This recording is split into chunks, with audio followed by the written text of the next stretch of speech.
Welcome, welcome, my friends. Today is a very important day for us because we got a PMP boss in the building. We got our friend Brendon, and Brendon got certified as a PMP. When was that, Brendon? Hi everyone. I got PMP certified on last Thursday, the 17th of November. Wow. How do you feel? Relieved, Phil. Long hours, dedication, and now to be able to sit back, relax, and looking forward for the festive season. It's beautiful. Taking a short break, and then next year we will try something different. I love it. Well, hopefully you'll give Jessica enough motivation and inspiration to be able to do what you did. She's in our master class. Try my best. Yeah, so you were the October master class, or was it September? October, yeah. So it started in end of September and ended on the 16th of October, I think, thereabouts. Good. And that's exactly what Jessica's going through now with some of our other friends. So hopefully Jessica will be able to ask you some questions before we jump off today. Let's jump straight into your lessons learned. So tell me, Brendon, why did you want to do this? Because a lot of people, they often look at the PMP as laborious punishment. So did you know what you were getting into before you did? And if so, why did you do it?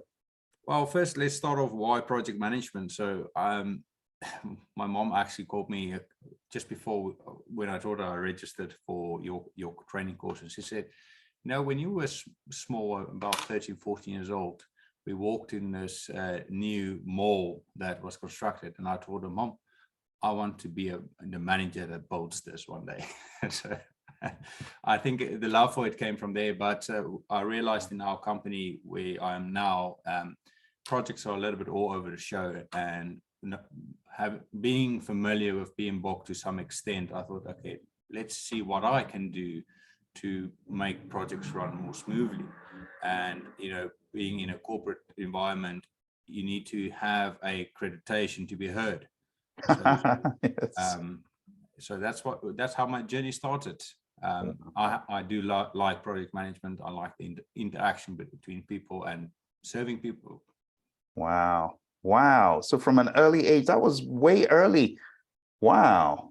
What ignited that hunger or that interest? It's got something to do with my dad. He's a civil engineer as well. So I might caught it up from him, or I don't know. It's in the DNA. There's something for it. Yeah, definitely. So yeah, I heard about. I actually started my journey in August of this year, and went on to Spotify, YouTube, and I got this guy who sometimes calls himself Crazy Phil.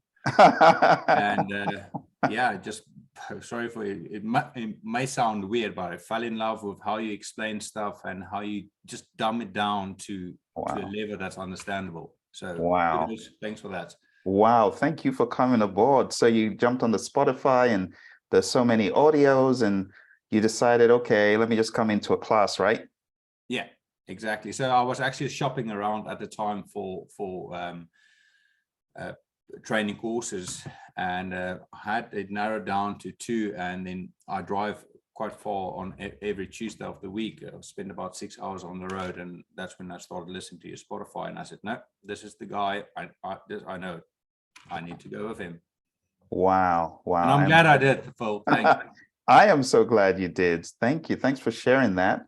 And let's talk about the course. So you came on the masterclass. What was your impression on the first day and when you began discovering more of the content? It's overwhelming, I must say. It's a lot of content, but how you break it down, we've got a saying, how do you eat the elephant? Bit by bit. So, if you just sit down and go through it, it's not that bad, but the way you explain it in such a way that it's practical and logical, that is, reading through the PMBOK, it's like a sleeping pill. Where you make it fun and interactive, and I think that is the best way to do it, is to make it interactive so people learn on the spot. Absolutely. And talking about interactive and how you really took this thing to heart, we're going to take a look at something that Brendon built before we get off the call. Is an Excel sheet that takes the entire PMBOK guide and puts it into a very accessible format. It's very technical piece of art. So Brendon, I'm hoping that maybe you can open that before we get off the call today. I know I'm kind of Yeah, putting you on the definitely spot. will. I still have it pinned on my Excel, so it's right there at the top. Oh, that's going to be a real treat. So I will let's jump. definitely work on it over the next couple of weeks, try and improve it a little bit, and then reshare it with you, Phil. Oh, thank you. That'll be awesome. And I know a lot of our students will be itching to see the update. So, how many hours a day were you putting into this, and what was your study routine like? Phil, okay, so my answer is gonna give people a big fright. I'm one of those person. Nothing is too much effort for me. Great, thankfully. So I started my journey in August. Had a good support structure at home, which really important if you do something like this. And I studied about 3 hours a day, between 7 and 10 at night. And then over weekends, I would easily go into 10 hours. 10 hours a day? So in the week, it will be three hours every day, except Fridays. Fridays is grabbing a cold Guinness, give myself a break. And then on Saturdays and Sundays, I would try and at least do 8 to 10 hours. In total, though? No, every day. What? Yeah. Oh my gosh, that's hardcore. That is hardcore. So, yeah, I think I might have overdone it, but I just wanted to make sure that I did get it. But the truth is, when I was relating with you in the class, I realized you went hard and you went deep, and it seemed like there was nothing that was too far out for you. So you had a very good grasp of the content. And I think that's what drove you to actually do the Excel file that we're going to take a look at, because it takes a deep awareness and understanding of what's going on to even be able to pull half of that off. And yeah, our friends they're going to be amazed at what they see, but it concurs with what I suspected. I'm like, Well, there's no way. I would say it depends on your method of how you learn. For me, understanding is important, because if you understand a concept, you can get any question, you will be able to answer it. You understand the concept. It's like, yourself, you're a civil engineer. When you did maths, if you didn't understand the concept behind the formula, you won't get it. Finished, yeah. I think I applied that methodology to this. But in all fairness, 2 weeks in advance before the exam, I'm like, okay, I've gone through all the content. So yeah, it was a little bit harsh on myself, long hours, but 2 weeks in advance, I knew I covered all the content, and now I can just close gaps where I feel it's necessary. And I would plan that into my studies if I were you. Give yourself that time to be at the relaxed pace and mindset to go and close gaps, because if you have closed gaps the night beforehand, it's not going to work under stress conditions. Absolutely. And I remember you did long range planning, and you were consistent, and you stuck to it. And it seemed like, oh, November, it's a little ways away, but look, it just worked like clockwork. And you made a little adjustment based on some factors, and you were still on schedule, right on the money. Yeah, I think my long-term planning is like yourself, Phil. I am a slow reader, so and there's a lot of content for a slow guy to cover. So I had to plan well in advance. Yeah, but you were very detailed, and I know did you kind of, being the engineer, did you have kind of like a slant towards formulas? Did they act as a shiny object syndrome at all? Did you spend time going through them, or did you just say, no, they're not coming out? No, I understand them. I apply them on my projects as well. So it's fun working with them. I like figures. It tells a story. If you put it on a graph, on a histogram, or a circle chart, it tells a story. And yeah, so I didn't quickly brush through chapter 7. Yeah, chapter 7. Yeah, cost. Yeah, that would come naturally to someone in your space. So on the projects you manage in the real world, though, do you do a lot of cost management? Yes, I do. Yeah. Yeah, I thought so. Brendon, let's talk about your exam. So Brendon goes into the exam. Where about did you take it? So you're out in, I don't think we told people where you're at. Where are you right now?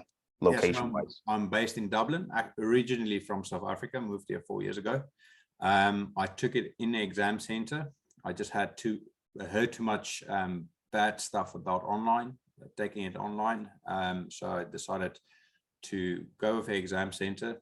They actually canceled on me twice, which was not bad, luckily well in advance. And then I went for a different exam center, and yeah, here we are. So you open up the exam and question 1 hits you, and is it like, cool, no big deal, let me answer this and move on, or did it stop you? Quite the opposite, Phil. So quite the opposite. So as you know, myself and you had a conversation the previous nights before my exam, and once again, thank you for that. That was just what I needed. Literally 20 minutes after that conversation, I put it down, had hearty food, watched a movie with my wife, and just owned it. Good man. So yeah, got into the exam, and I did your mock exams, and I did relatively well there, and I was finished well ahead of schedule in terms of time allocation. And I took that into the exam, which was stupid of me, in all fairness. And I spent a lot of time on the first 60 questions. One, because it did rattle me. Unfortunately, it's not that the first question was so difficult. It's just you want to make sure you hit the first one and you hit it on the nail, because that's your confidence booster. A lot of your lessons learned previously, I listened to them, but I didn't apply the knowledge, is when you flag it, come back, build your confidence as you go on. So that's something I might have neglected, and I would definitely advise flag it and get your confidence up. But anyway, so I spent so much time on the first 60 questions that I was left with just over a minute to do 120 questions. Wow. Yeah. Did you go for a break at the end of the first 60? Yeah, I definitely had to. I was rattled. And I'm making it sound worse than it is. It's just my personality. It's not that bad. Just spend your time reading it. But yeah, I needed a break. Went to the bathroom, washed my face, and then said, "Okay, brother, now we need to put pedal to the metal." And thankfully, for some powers from above, here we are. Absolutely. Let me put you on the spot to make you just put yourself back into exam mode. I want you to take a look at something I'm going to show you on the screen and instinctively tell me typical length, too short, too long. All right, let's play the game. Now I'm in.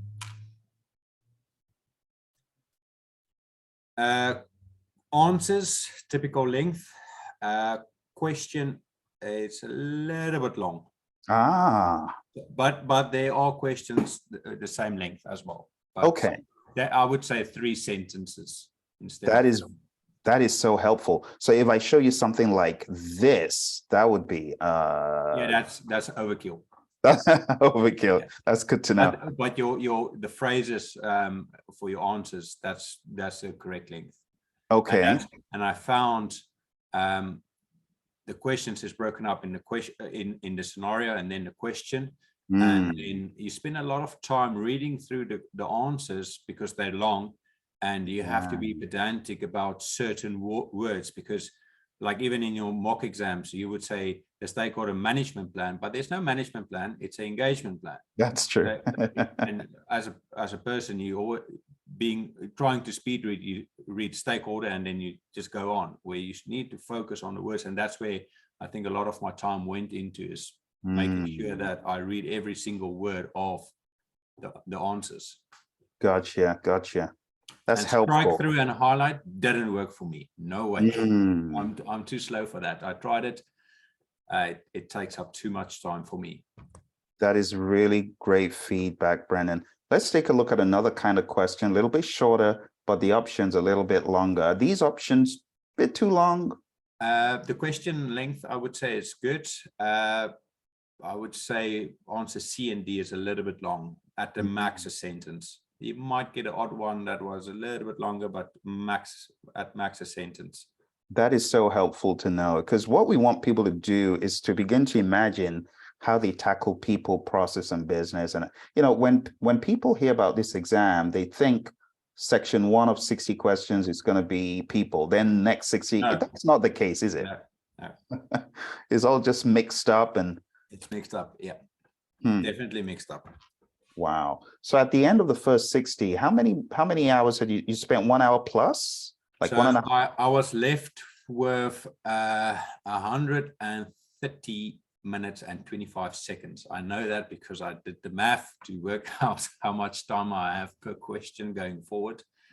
And I had to stick to it. Otherwise I wouldn't have been done. So Wow. yeah, I spent almost 100 minutes, so an hour 40 on the first 60, which is, Wow. I would Wow. not recommend it. So did it get any easier? Was it as though your brain was booting up and then? I think the difficulty level stayed the same. I think I just managed to deep dive into myself and say, listen, you know your work, get on with it, stop doubting. I did struggle a lot of doubt during the exam. Sorry, I'm going to my emotions. You want more than that. You want specifics, but that's what I struggled with. So Thank I you. would say if you put in the hours, don't doubt yourself. You will choose the right answer, and it's all about. So I think for me to be able to go into myself and say, listen, calm down, buddy, you've got this, and stick to my time limit, that assisted me not to read and you know, confusing myself about over a question. Read it once. If you don't get it, read it a second time and then answer it. Don't spend time on it and reading, and you're starting to confuse yourself. And that was my struggle in the first 60. Second 60, I said, you don't have that time, buddy. I get you. It's a struggle, especially, and you know me, I'm a slow reader as well, and I like crossing all the T's, dotting the I's. And in my exam, I found myself doing that excessively. I spent 1 hour on 20 questions on my exam. It's really horrendous. So for people like us, we just need to go in there with that awareness and force ourselves to move on. So when you got into the next set of 60, it was quicker. And how quick did that take you? Was that an hour? So I did it a little bit over. So I spent about 65 minutes on the next 60. So that left me with about 55 minutes for the last 60. Wow. How was that? Do you feel under immense pressure? Yeah, I was. But again, like I said to myself, you're in this situation, just make the best of it and read the question once. If you really don't understand it, read it again, read the answer it, move on. And did you get done on time? Did it count you out? I actually managed to finish with 2 minutes. Wow. There. Then I went back to one of the questions, I think it was like number 176. Had a quick look at it and I said, Brendon, who are you kidding? Just submit it and get it done with. Wow. Wow. So at this point, our friend Jessica is free to ask any questions about the experience. And Yolanda, welcome to the party, Yolanda. Hi, Yolanda. Yeah, Brendon, I do want to thank you for giving us your time and helping us understand how you prepared and what the test situation was like. So thank you very much for giving back. You're welcome. I need to, because Phil was giving so much and everybody else was giving me so much while I was studying. So whatever I can do, please. Can you remind me, did you say, so you took 3 months to study? Yeah, I started roughly on the 16th of August, and my exam was scheduled for the 17th of November. So it's roughly 3 months. Yeah. Okay. And if I come in with the don't laugh at me, but if I were to come in with the expectation of just watching Phil's videos, that's not going to cut it. I have to read the stuff in the documentation that he gives us. I can't say whether just the videos will work or not, because I've applied a different approach. My approach to this was I started with Phil's audio digest on the road. I was fortunate enough to spend every Tuesday 6 hours on the road for work. So I listened to that, and as I did listen to a chapter, I would go read a PM book, meaning that when I read a PM book, I have context already. Right. you don't wonder, oh, what is this charter they are talking about, or what's a stakeholder? You have context already. So I've felt that made reading the PMBOK a little bit better. I would definitely say, in my case, what worked for me, and maybe you're clearer than I am, but I would say understanding each domain, understand what happens in that domain. I think that assisted me to be able to pull myself back in the exam and say, okay, they're talking about this, I'm more or less in this domain. Although it's hybrid, I could steer myself. I won't say no, but on the top of your fingers, but I would definitely understand the domain, understand the process, what's happening in the process. Excellent. Thank you. Not knowing, okay, this goes into a charter, this goes into a charter. I didn't have questions like that, but I knew, okay, the charter was developed in integration management in this process. So that's my recommendation. And Phil's videos, I would say, is to recap and fill in gaps, you know. So, but you can use either the audio digest or his videos online. But I would say if you don't read the PMBOK and you don't read the Agile, it's going to be tough. Okay. So what I did is, and what I learned, memorized. The reason why I did it, I memorized the outputs from every process. Wow. The reason for that is not to be like a parrot, but is when I read through a document that like the Immersion book, and he refers to the requirements document or the traceability matrix, I would know, okay, boom, that is coming from there. That's what it's giving me, and that's in the backside of my mind. So it makes the studying, building the picture a lot easier. And that helped me to identify where am I, what am I using during the exam. Sure. Well, congratulations. Thank you so much, Yolanda. I'm very excited and happy for you. Hopefully I'll be there soon. Definitely.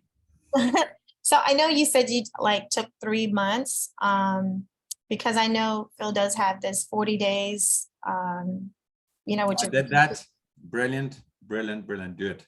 YouTube on, because I was really trying not to do mine in 3 months, but more so, 60 days or less, even if that's possible.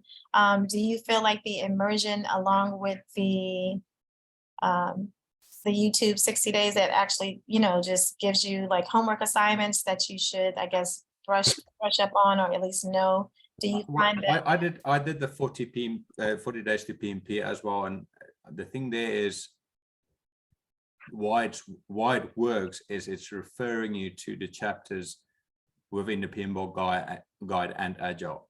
So Phil is giving you a lot of context, but it's still your responsibility to go read up on that. You can't just read the Immersion. You have to bring the two together. The Immersion is the best book ever, best thing since sliced bread. Right. But sometimes there's more to it, a little bit, to close up a gap or see it from PMI's perspective.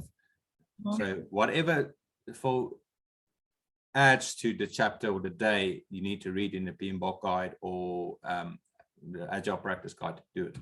It's there for a reason. Try it and trust it. Okay, so you said Immersion plus PMBOK.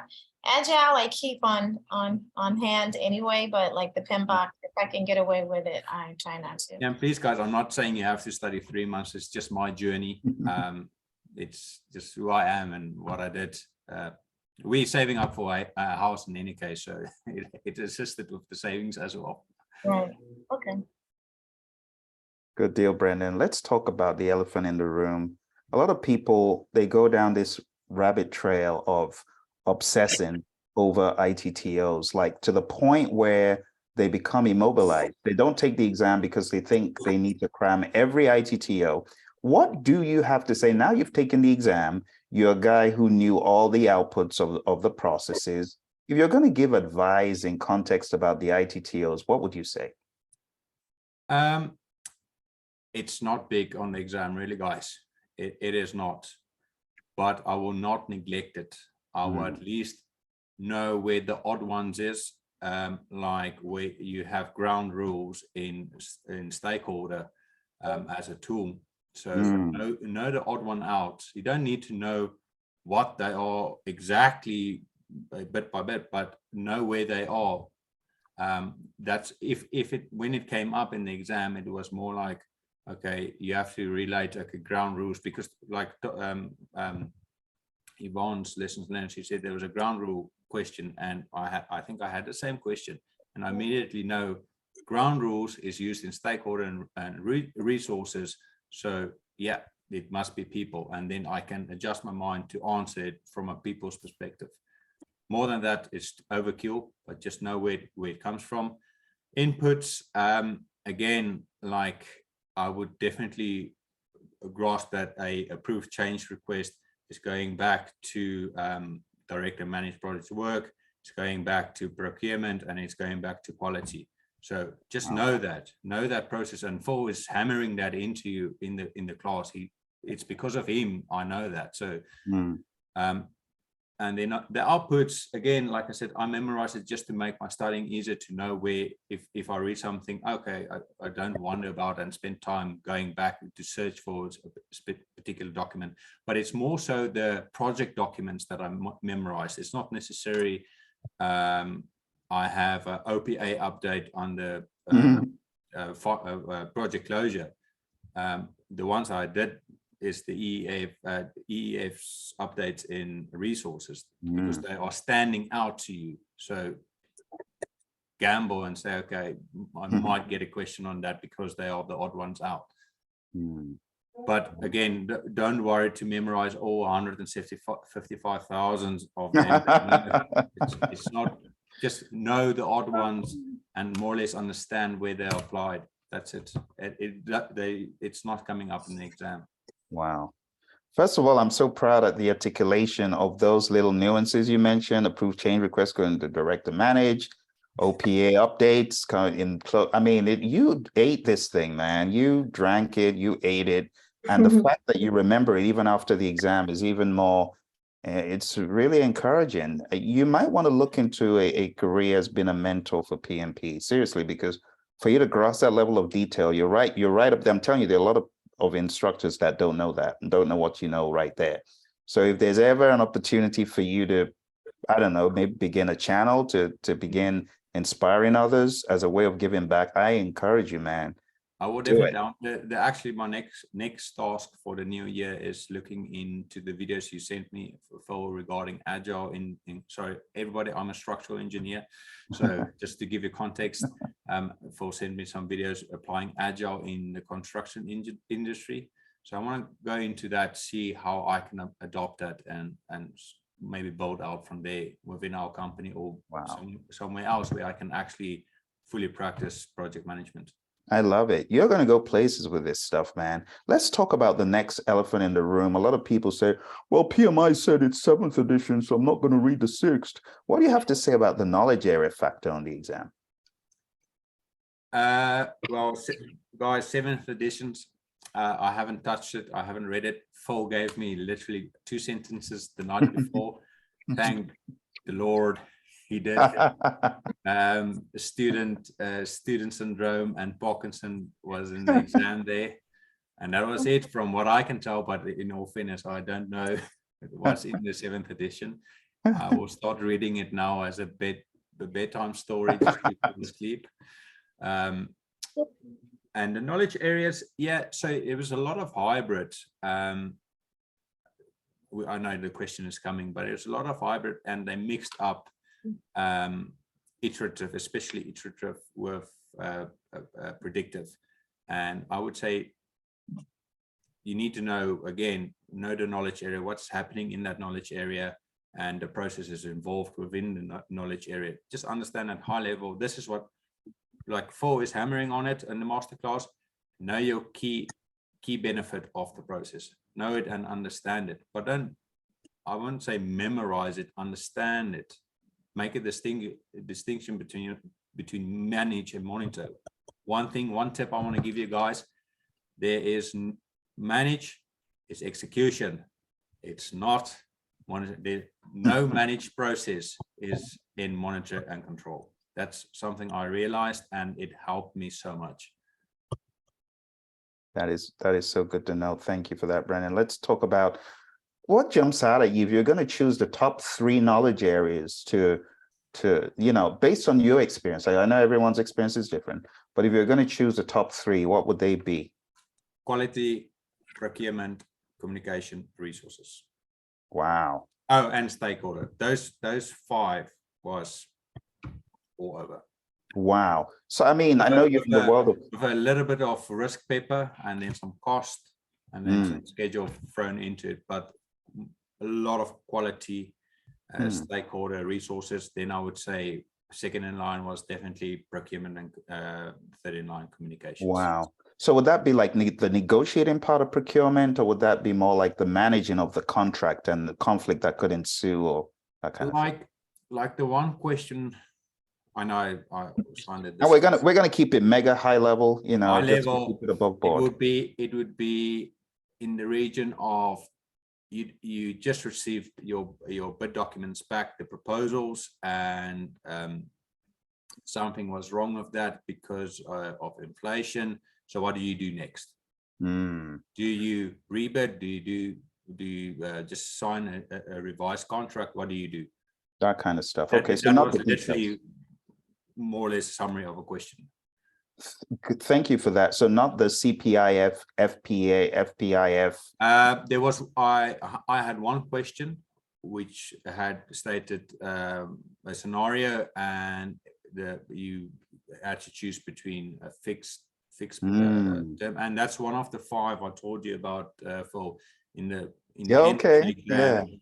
At the end of the exam, they gave me 5 snacks for the guys that went to memorize everything, and said, "Hey, buddy, okay, you memorize a lot of stuff, so yeah, you are 5 There's some freebies." Yeah. Oh my goodness. So let's talk about what happens when you hit that end button, and then what happened next after you hit submit. Wow, what happened on the screen or what happened to me? Both. I just started praying. I said it has to be one, because I've taught so many people I'm writing. I've been putting all parties and friends and all that for 3 months. So what would my excuse be? But in all fairness, you submit it. It's quite cool after 60 questions, and I'm glad Yvonne told us you get a summary sheet of all the questions, of all your unanswered and flagged and highlighted. You can see them, then you submit that, and you have to hit submit twice or no twice, so it actually goes through. After that, there's a little circle on the screen, and then boom. I didn't get a green or a red screen. I got a paragraph, and I'm like, what is the paragraph saying? And I read everywhere, but I couldn't see congratulations because I was rattled and straight. After the, I think, 4th attempt, I managed to find the congratulations. Wow. I am so proud and I am excited. And now we're going to take a look at this invention of yours. So I'm going to make you the co-host, if you can bring it up on the screen, so that everyone sees the Frankenstein that you've he's created. I will send you version 2.0 one day. I would love that. I would love that. Yeah.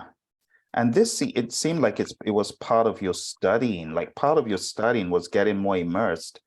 And what you did, there's just no way you can do this without getting immersed, as our friends will see. It's like I said, for me, it's understanding what you're doing. I just don't want to apply a formula and don't understand how it works, because that's where tailoring comes in. If you understand it, the chi, what's that for? Chi how, then you apply it, then you understand it, and then only you can tailor it. Yeah. So, and I think that's the mindset I'd apply to it. But peeps, please don't think you have to study 400 hours and 3 months, day in and day out. It's just my journey. The biggest advice I can give you is 2 things. Hold yourself accountable. So, if you put your mind to it, you can do it. hold to your schedule, hold to your time you're spending on it. And then the other one is ABC, apply bottom to chair. That's the thing. So, Thank you. share. Can you guys see my screen? We see it. Very intricate breakdown of some stuff. Yeah, so during my studies, this was about 2 months in, a month and a half to 2 months in, reading through the Immersion book and all the documentation. It was always wondering, where is the development approach coming from, or where is the scope baseline coming from, and where's it going? And instead of go searching for it in the book, I decided to create this sheet. So I found a couple of errors in it, but it works fine for now. It helped me at least. So the gist of it is, on the left-hand side, we've got the 10 knowledge areas with the relevant chapter number. Okay. And then next to it, we've got processes, the process group it belongs to, and then what is the origin, input, and update. So for example, the project charter is an output there. So I've got a little legend there, just when I get confused, I can go look there. It's an output from the initiating process in the develop project charter within the project integration management knowledge area. I can also track it and see, okay, but it's also an input in defined scope. It's an input into plan schedule management, and it's an input to wherever. It's a long time. I don't think I've ever. Got it. So, and this is a tab for all the project management plans, and you can see it goes all the way to the stakeholder engagement plan. A handy thing about it is you can filter it. So we can say we want to look at quality management. You can filter it, and it gives you a summary of what is coming out from quality management, and where is it going.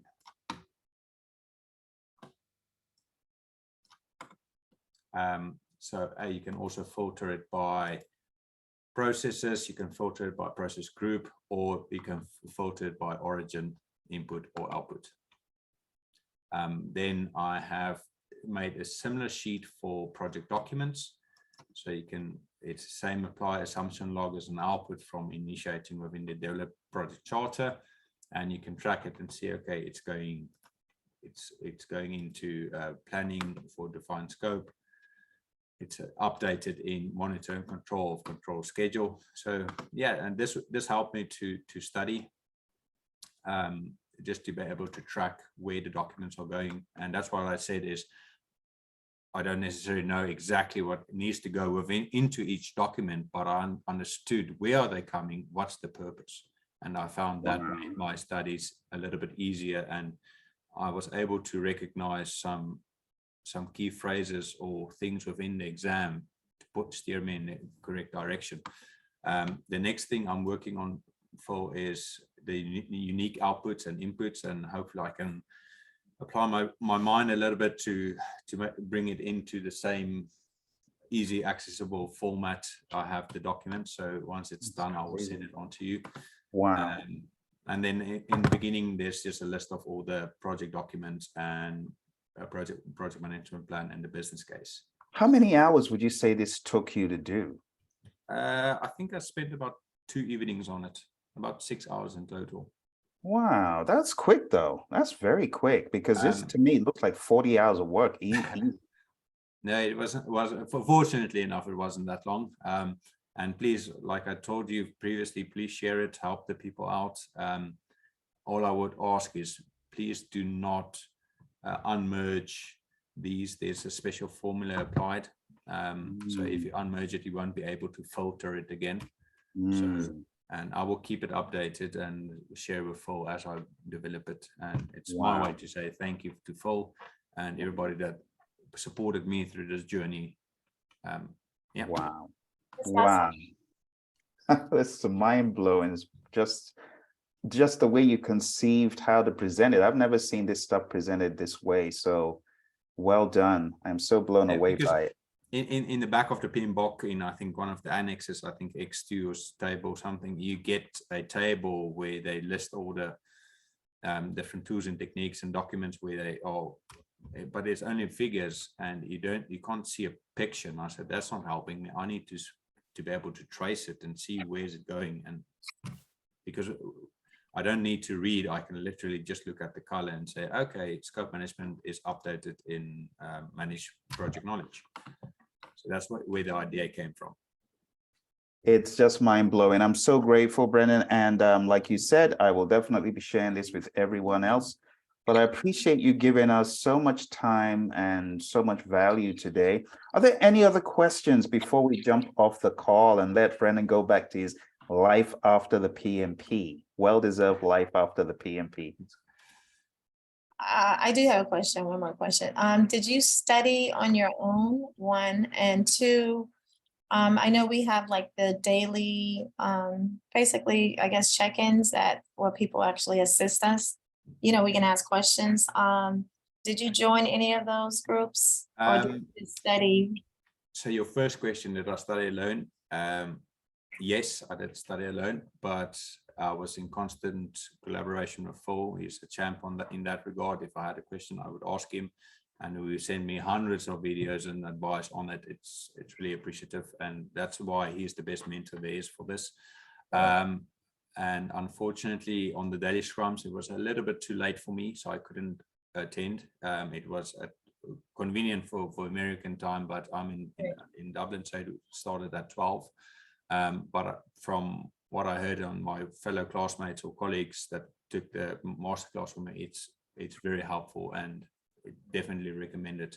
Although I wasn't fortunate enough to join one, Right. The feedback I had is it's exquisite. The time zone difference just doesn't permit. Yeah. You know, like right now for Brendon and I, it's 8:44 at night, and for you folks, the day is just kind of midway, or just rolling into the second part of the day. But we're done. So yeah, it was hard for him to jump in for those. But he was on the classes. He didn't miss classes. He was right on, and he kept in touch with me all throughout the process.